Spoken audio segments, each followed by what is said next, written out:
Assalamualaikum warahmatullahi wabarakatuh. Perkenalkan, nama saya Abi Fasnur Wafik dengan NPM E1J02260.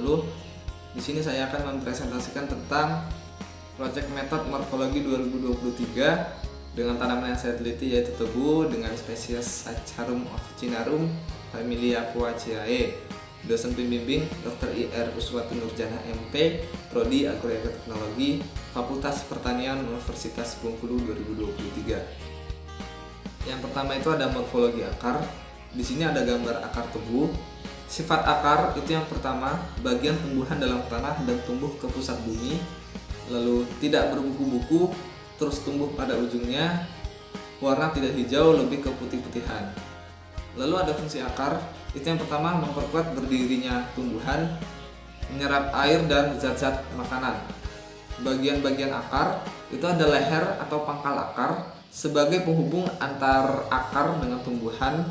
Dari leher akar akan tumbuh banyak akar lateral. Perbedaan antara akar primer dan akar lateral itu kurang jelas. Jadi perbedaan antara batang akar dengan serabut itu kurang jelas.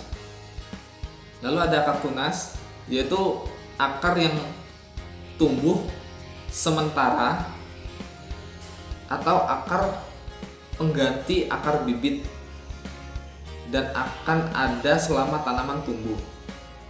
Lalu ada serabut akar, sebagai bagian bentuk serabut dari akar. Ada rambut akar sebagai bagian lapisan epidermis untuk mengoptimalkan daerah penyerapan air dan mineral unsur dalam tanah. Lalu ada ujung akar. Ujung akar ini terus tumbuh untuk mencari suplai air. Lalu ada tudung akar untuk melindungi ujung akar menembus tanah. Sistem perakarannya itu termasuk akar serabut. Lalu fungsi khususnya dia tidak memiliki fungsi khusus. Lanjut ke morfologi batang. Di sini ada gambar batang tebu. Sifat batang itu yang pertama berbentuk panjang seperti silinder, terdiri dari ruas-ruas buku, dibatasi oleh buku-buku juga, menuju ke atas, lalu selalu bertambah panjang. Fungsi batang itu mendukung bagian-bagian tumbuhan yang ada di atas tanah sebagai penghasil glukosa atau gula, lalu sebagai tempat penimbunan zat-zat cadangan makanan. Makanya di batang tebu itu manis ya, karena zat-zat cadangan makanan yang timbul di sana. Jelas tidaknya batang itu jelas berbatang, dan dia memiliki batang rumput atau kalmus. Bentuk batangnya itu berbentuk bulat, permukaan batangnya itu licin atau leafish, arah tumbuh batangnya itu tegak lurus atau ke atas. Lalu percabangannya dia itu monopodial, jadi gampang membedakan batang utama pada tebu. Lanjut ke morfologi daun. Di sini ada gambar daun tebu.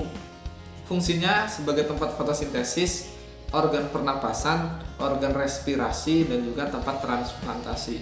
Termasuk daun apa? Daun tebu ini termasuk daun tak lengkap ya, karena dia hanya terdiri dari pelepah dan helai saja. Lalu tangkai daun, dia tidak ada tangkai daun. Lalu helai daun tebu ini berbentuk busur panah seperti lancet. Faktor identifikasi daun, bentuk daunnya itu pita, ujung daunnya itu runcing, pangkal daunnya memeluk batang, tulang daunnya itu sejajar, tepi daunnya itu rata, daging daunnya itu tipis seperti selaput, permukaan daunnya itu berbulu kasar. Lanjut ke morfologi bunga. Di sini ada gambar bunga tebu. Fungsi bunga itu sebagai organ reproduksi, menarik serangga, tempat menyatunya gamet jantan dan gamet betina, atau menyatunya benang sari dan putik, lalu menghasilkan biji. Bunga lengkap atau tidak lengkap? Bunga tebu ini termasuk bunga lengkap karena dia memiliki 4 organ utama, yaitu ada kelopak, mahkota, benang, dan juga putik. Bunga sempurna atau tidak sempurna? Bunga sempurna karena dia memiliki benang sari dan juga putik. Jelas berarti dia termasuk bunga sempurna. Bunga tunggal atau bunga majemuk? Bunga tebu ini termasuk bunga majemuk karena pada satu tangkainya itu dia terdapat lebih dari satu bunga. Jadi pada satu tangkainya itu banyak bunganya, nggak cuma satu. Susunan bunga majemuknya itu berbentuk memiliki susunan malai ya, jadi dia memiliki susunan malai seperti jagung. Lalu ada tumbuhan berumah satu atau dua. Tumbuhan atau bunga tebu ini termasuk tumbuhan berumah satu karena bunga jantan atau benang sari dan juga betina atau putiknya itu berada pada satu bunga. Jadi pada satu bunga itu ada dua kelamin, yaitu jantan, benang sari, dan juga putik. Letak periantum pada receptaculum. Receptaculum itu melekat pada bunga tanaman. Periantum terletak pada di dekat dasar bunga yang bersatu sama lain tempat bagian ujung batang atau malai. Simetri bunga bisa kita lihat di gambar ada. Lalu ada bentuk receptaculum. Dia berbentuk seperti cawan atau corong dan terletak di ujung tangkai bunga. Lalu gambar kelopak fungsi dan bentuk. Fungsinya itu, fungsi kelopak bunga itu untuk melindungi bunga yang belum tumbuh terbuka, membantu penyerbukan, mengatur suhu, berbentuk oval dengan ujung yang lancip. Lalu ada gambar mahkota fungsi dan bentuk. Bentuknya itu lepas daun berpisah-pisah satu sama lain termasuk helai. Bentuk mahkotanya itu mangkuk, berfungsi untuk membantu penyerbukan agar serangga dapat hinggap di bunga. Lalu ada gambar benang sari bagian-bagian dan dijelaskan. Bagian-bagiannya itu ada tangkai sari, itu berbentuk benang dengan penampang lintang bulat. Ada kepala sari, yaitu bagian-bagian ujung tangkai. Ada penghubung ruang sari, lanjutan tangkai sari untuk menjadi penghubung kepala sari. Di samping ada gambarnya. Lalu ada gambar kepala putik dan bagiannya. Di situ ada gambar kepala putik dengan bagian-bagiannya, yaitu kepala putik atau stigma, tangkai putik, bakal buah, dan bakal biji. Gambar penyerbukan dan jelaskan. Penyerbukan bisa sendiri maupun penyerbukan silang dari tumbuhan lain yang sesama jenis. Perantara bisa melalui angin agar kemungkinan penyerbukan secara besar dan keturunan baru. Bisa juga melalui serangga. Lalu pembuahannya itu bisa pembuahan ganda. Lanjut ke morfologi buah. Di situ ada gambar buah tebu dengan bagiannya, yaitu kulit, daging, dan batang. Termasuk golongan buah.